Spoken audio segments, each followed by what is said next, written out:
तसवुफ़ के जेको भी नालो ॾिजे या उन जे मरहलनि खे बि छा बि खणी चइजे, पर उन जी वस्फ़ इहा आहे त उहो कामिल सच आहे ऐं इसरारनि खां वाक़फ़ियत हासिलु करण जो इल्मु आहे। ॿियनि लफ़्ज़नि में त इहो रूहानी हालतुनि ऐं कैफ़ियतुनि खां बुनियादी वाक़फ़ियत जो इल्मु आहे ऐं इहो कंहिं बि लिहाज़ खां दीन जे ॿियनि इल्मनि जो मुख़ालिफ़ न आहे। इहा ॼाण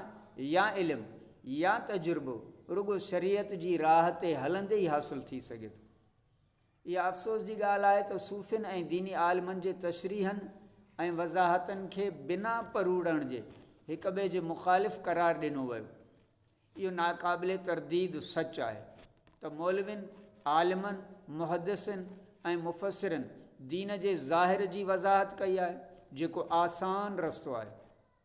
ऐं अक्सरियत उन ते अमल करण खे तरजीह ॾिए थी, पर सूफ़ियुनि वरी दीन जे हक़ीक़ी माना खे परूड़ण ऐं उन राह ते हलण जी कोशिशि कई आहे जेको तमामु ॾुखियो रस्तो आहे ऐं उन लाइ पाण खे मारणो पवे थो ऐं अक़लियत उन ते अमल करण जी कोशिशि में आहे। वजद जी कैफ़ियत में सूफ़ियुनि जे अदा कयल कुझु जुमलनि खे बुनियाद बणाए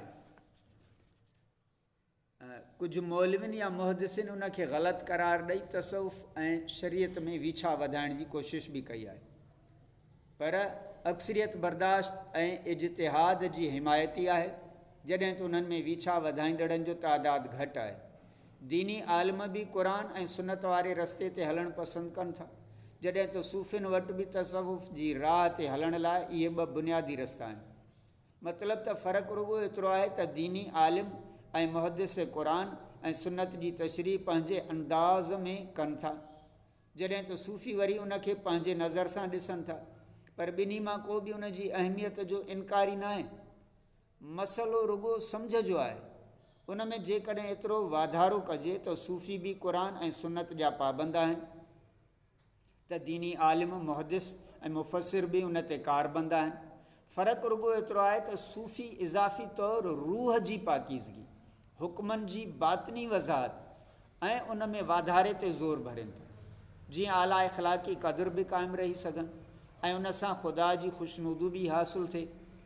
इन अमल सां माण्हूअ जे रूप ऐं सभा में अहिड़ो फेरो अचे थो जो रूहानी पाकीज़गी ऐं दिलि जी पाकाई सां ख़ुदा खे सुञाणण जी पहचानण जी कोशिशि करे थो ऐं ख़ुदा जो ज़िक्र मुख़्तलिफ़ ज़बाननि में करणु लॻे थो। ईअं हू शरीयत ते दिलि ऐं रूह सां अमल करे थो ऐं ख़ुदा खे पंहिंजे अंदरि में ॻोल्हण जी कोशिशि करे थो ऐं हू ख़ुदा जो अहिड़ो बानो बणिजी वञे थो जंहिंजो हर अमल सुम्हणु ऐं जाॻणु ख़ुदा जी मर्ज़ीअ मूजिबि थियो वञे। इहा तब्दीली हिन जी शख़्सियत ई बदिलायो छॾे,